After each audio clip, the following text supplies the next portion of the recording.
महाराष्ट्र विधिमंडळाच्या नागपूर येथे सुरू असलेल्या हिवाळी अधिवेशनाच्या 5व्या दिवशी 12 डिसेंबर 2025 विविध मुद्द्यांवर सत्ताधारी आणि विरोधकांमध्ये खडाजंगी झाली. अधिवेशनातील प्रमुख घडामोडी: आमदार प्रसाद लाड यांना विजेचा धक्का. विधान परिषद सभागृहात प्रश्नोत्तराच्या तासादरम्यान भाजपा आमदार प्रसाद लाड यांना माईकचा 2 वेळा विजेचा धक्का. शॉक बसला. सभागृहातील माईकची दुरुस्ती करण्याची मागणी यावेळी करण्यात आली. एफडीच्या कामावर चर्चा. अन्न व औषध प्रशासन एफडीए विभागाच्या कामावर सभागृहात सत्ताधारी पक्षांच्या आमदारांनीच प्रश्न उपस्थित केले. मोर्चे आणि निदर्शने.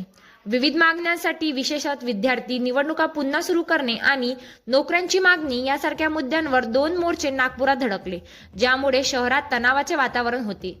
मुख्यमंत्री आणि इतर नेत्यांची उपस्थिती.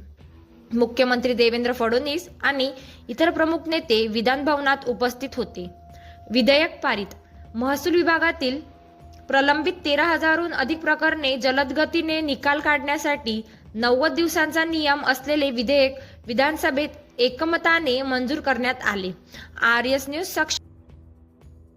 महाराष्ट्र विधिमंडळाच्या नागपूर येथे सुरू असलेल्या हिवाळी अधिवेशनाच्या 5व्या दिवशी 12 डिसेंबर 2025 विविध मुद्द्यांवर सत्ताधारी आणि विरोधकांमध्ये खडाजंगी झाली.